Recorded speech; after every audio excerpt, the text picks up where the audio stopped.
గోదావరిలో గల్లంతైన 8 మందిలో 6 మృతదేహాలు లభ్యమయ్యాయి. ఇంకా మిగతా 2 కోసం ఎన్డీఆర్ఎఫ్ బృందాలు ఇంకా పోలీసులు గాలిస్తున్నారు.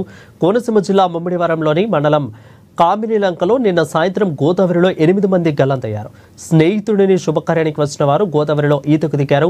తొలుత ప్రమాద సాగుతో 2 యువకులు కొట్టుకుపోతుంటే మరో 3 కాపాడేందుకు ప్రయత్నించారు. వాళ్ళు కొట్టుకుపోతుండగా మరో 2 తర్వాత ఇంకొకరిని రక్షించడానికి వెళ్లారు. ఇలా 8 మంది నదిలో గల్లంతయ్యారు. గజ ఈతగాళ్లు ఎన్డీఆర్ఎఫ్ బలగాలను రప్పించి ఏర్పాట్లు చేశారు. నిన్న చీకటి పడడంతో గాలింపు కష్టతరంగా మారడంతో నేడు చర్యలు మొదలుపెట్టారు. ఇక నేడు 6 మృతదేహాలను లభ్యమయ్యాయి.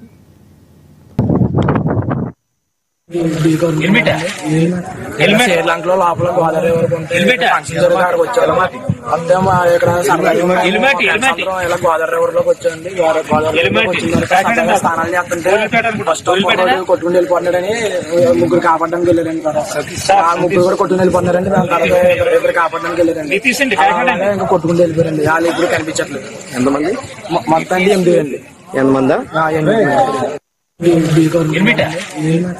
శ్రీలంకలో లోపల గోదావరి వచ్చాము. అంతే ఇక్కడ ఇలా గోదావరి రివర్లోకి వచ్చాండి. గోదావరి స్నానాలు చేస్తుంటే ఫస్ట్ కొట్టుకుని వెళ్ళిపోతున్నాడని 3 కాపాడడానికి వెళ్ళారండి. ఆ 3 కూడా కొట్టుకుని వెళ్ళిపోతున్నారండి. దాని తర్వాత 2 కాపాడడానికి వెళ్ళారండి. ఇంకా కొట్టుకుని వెళ్ళిపోయారండి. వాళ్ళు ఇప్పుడు కనిపించట్లేదు. ఎంతమంది?